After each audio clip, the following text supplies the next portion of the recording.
Hello and welcome to Ula Tea Leaf Readings. My name is Lenor and tonight I'm going to be reading your tea leaves. This is a horoscope for Libra. If Libra is your solar, lunar, ascendant/rising sign, then this is a message for you. Okay, let's get started.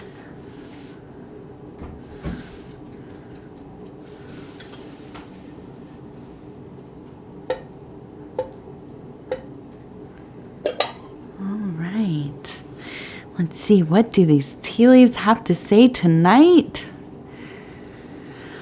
Okay, so the card we have tonight is the Moon. So there's a little bit of tea on there. Let's get that off so it doesn't destroy the card. Okay, so it's the Moon card, which I had to laugh when I picked it because the full moon, super moon, just began right before I started this reading. So it's perfect timing. Okay. And I think that the moon is in Aquarius, at least the first half of it.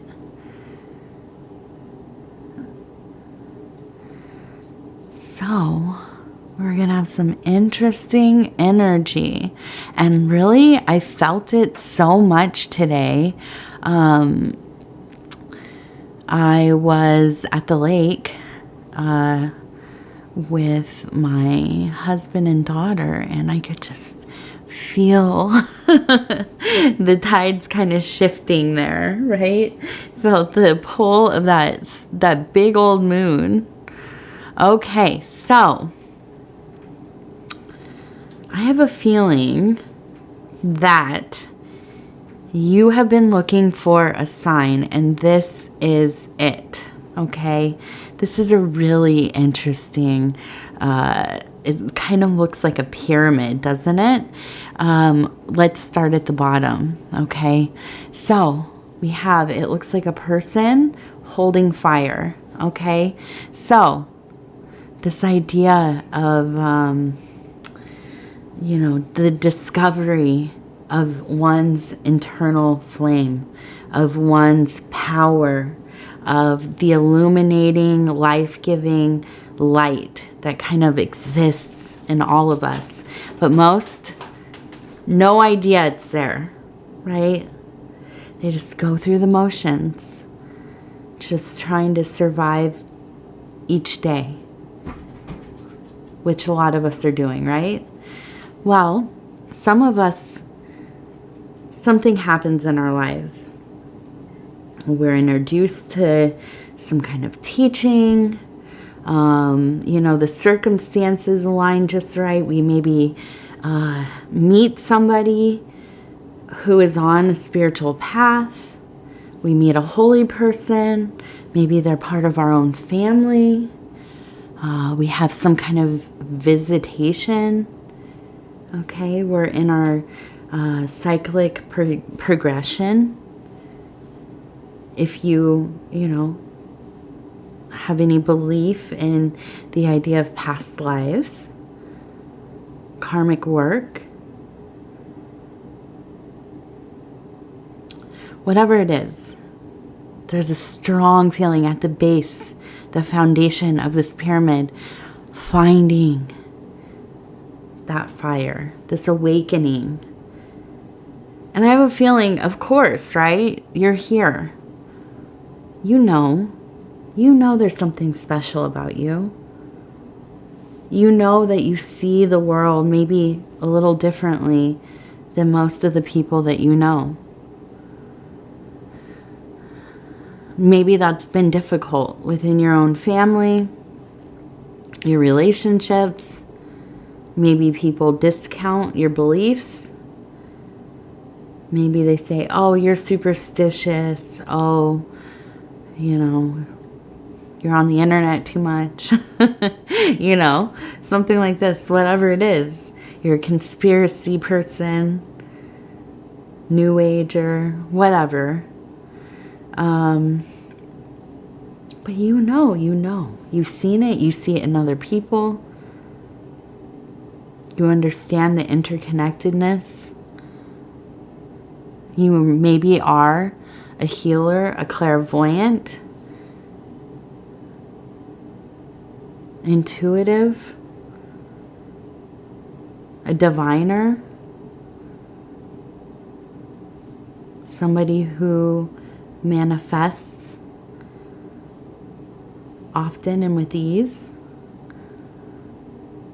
Whatever it is, you have this power. It's been activated. And it's growing. Next to it, we have an animal here. It looks like a goat.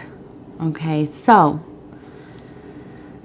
the goat energy is one of my favorites because there's such a duality in the goats, right? They're very silly. They're fun. They like to jump around, climb things. But they're also very resilient. They don't go the easy way. They do what they have to. They take care of their own. And really they're so brilliant, contemplative. And I think that speaks to you so deeply. Next to it we have a butterfly. Of course. Transmutation, metamorphosis, becoming.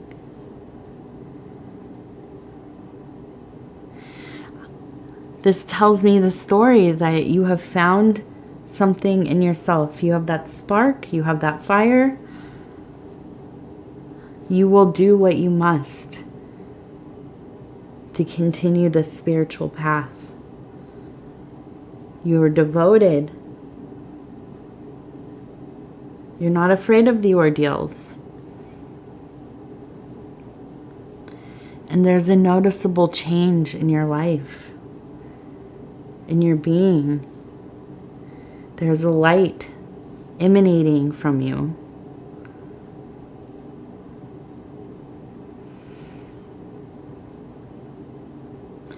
And with the moon energy, all of this makes sense to me. I know that a lot of times we kind of relate these awakenings to this kind of more heliocentric or solar sun, the illuminating quality of daylight, the sun. But the moon, that sacred, arcane, sometimes feminine, not always. That is the shadow side, the night side, that kind of surreal and demented place that we have to walk at times. This is these two, the solar in like the alchemical paradigm, hermetic, Picatrix, these different old systems. There is the unification of the solar and the lunar, and this is that duality, okay? That chemical marriage. The combination of the opposites. So, this lunar energy that we have here,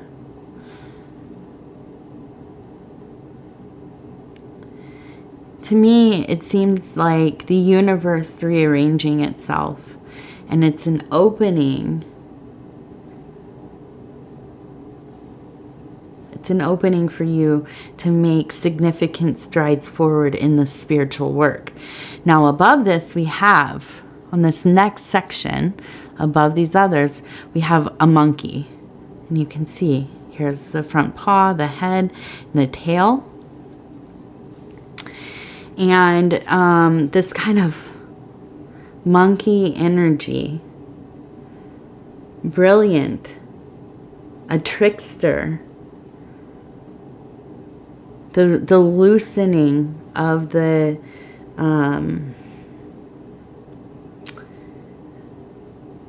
of those rules, right? Of the things that limit where we go, how we behave, what we do. In the spiritual sense, these social or profane limitations only hinder the work. Now, must we be careful? Must we respect others? Yes. We don't trespass against others, right? This is a common tenet in any religion, but also in esoteric systems. We don't impede the will of others. We stay our path, and we change our perceptions, our conditioning. We shed these things that are taught to us from a young age. And that's kind of that monkey energy. The fool, right? Letting go of how we must act, our inhibitions. And to some degree, within the spiritual work, we become more and more uninhibited. We grow, we transmute, and we travel far and wide in our interior spaces. And I think this has, so much to do with where you are. Up here we have the fire, the flame, again. But this time it's like, reaching up into this metaphysical place. The true activation. And this together is a beautiful series of symbols and formations, okay? All of it together tells me that you are really truly on this path of the initiate.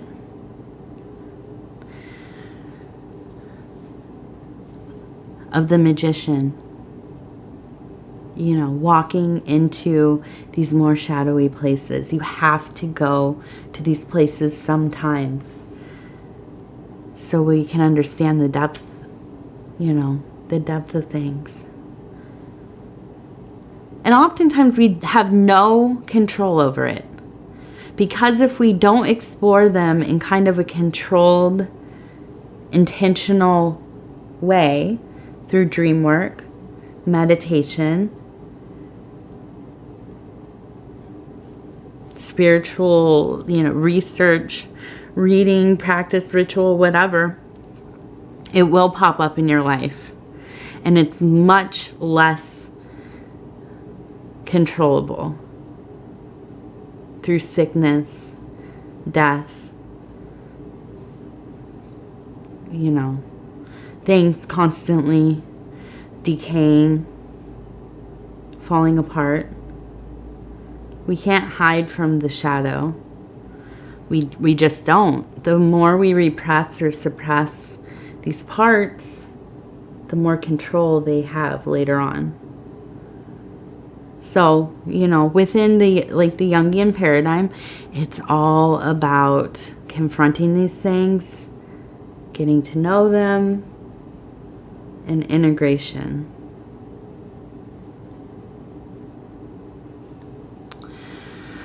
Okay, so we have kind of a person pointing at this this kind of mountain Christmas tree, right? And then we have the exclamation mark. I feel, and another one here. Oops, the thing just moved. It was up here. But just really taken aback But I think that you have this opportunity. It really is showing itself to you. And I think that a lot of it has to do with doing something that you've been wanting to do. Okay? Something that maybe others have made you feel silly about wanting to do. This could be like going to some kind of retreat, doing some kind of workshop, involving yourself in a system of study, joining a church that's outside of your normal denomination,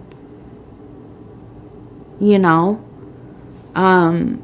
exploring your faith in different ways. And, you know, sometimes people in our lives, they just don't get it. They don't understand. Why would you want to spend time doing that stuff? Well, when you have the calling, only you can really understand. And when it grows and grows and grows, that burning desire to know the divine, to travel into interior places, you know, to bask in the moonlight of God, of the universe, of the goddess, of whatever you want to call it.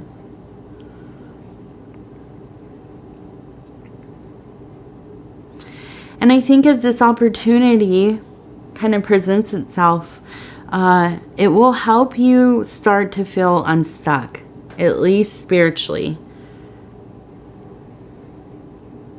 I feel that you will more directly feel like you're participating in the ebb and flow of things. And I feel that that current is moving in the direction that you want to as well, right? It's going to get you there.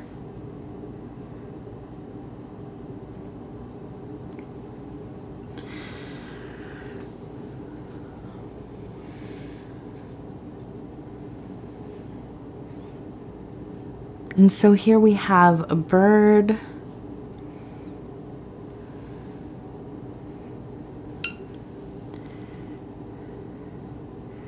And some kind of, it looks like a jackal almost. This canine sitting here. And they both almost look like, this one kind of looks like a vulture. This one kind of looks like maybe a jackal, a coyote. What's the other one? I can't think of their names. Hyena. That's it. I got it.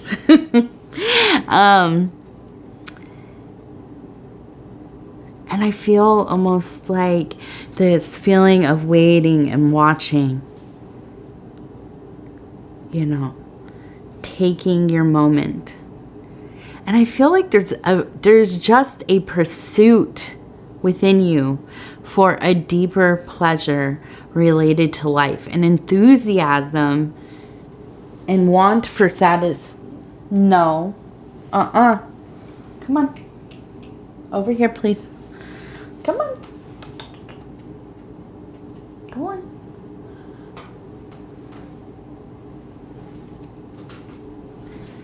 Oh, goodness. Okay, sorry about that. Kitty cats. And let's see, what was I saying? Enthusiasm and a want for satisfaction. Okay. And I think that satisfaction comes through honoring your nature. Not being afraid to admit what you want. And when I say pleasure, satisfaction, I know what you're thinking. That's not necessarily what I'm talking about, though. These are things that are very tied to the relationships that we have with the divine, with ourselves in the form of the divine. And this is where our authentic self resides. This is where our true nature resides. Our will. The reason that we walk this earth. And can you imagine how many of us spend a majority of our waking lives toiling, just not even considering who we really are and what we are here for and what we really want, what we need to do. Why do I exist?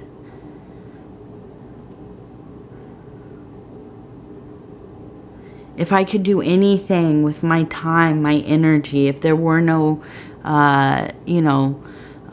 limits or circumstances to hold me back from that, what is it? What am I here for? What would I do?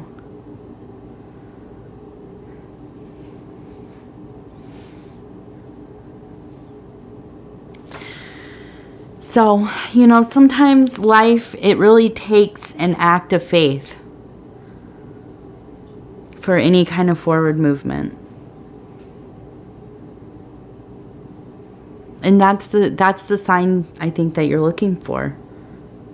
Sometimes we need somebody just to give us permission to say, you are a sacred being.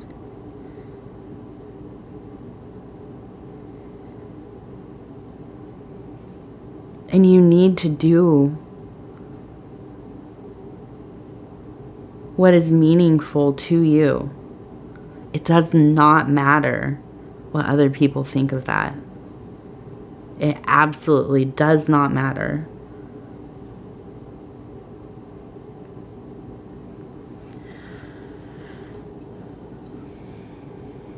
And I see here we have two pretty songbirds face to face. I also see a person standing here kind of looking and beholding these beautiful birds up in the tree, singing to one another. And what a magnificent sight that is. To see such harmony, such love.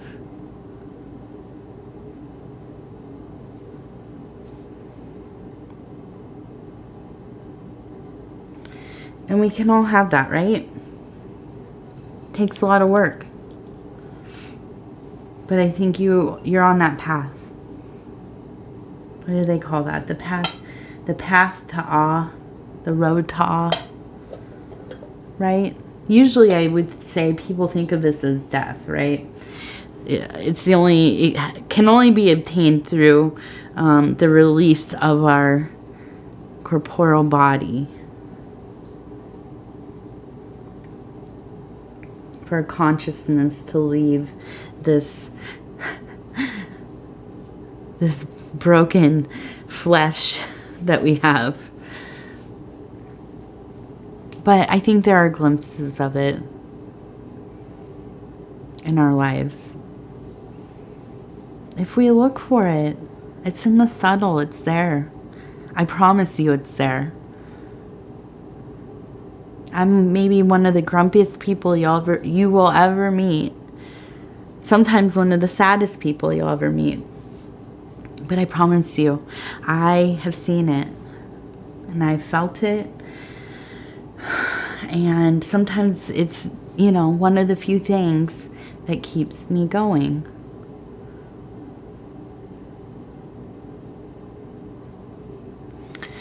So I want to thank you so much for spending this time with me, Libra. And I hope that this next cycle here is an exciting one for you.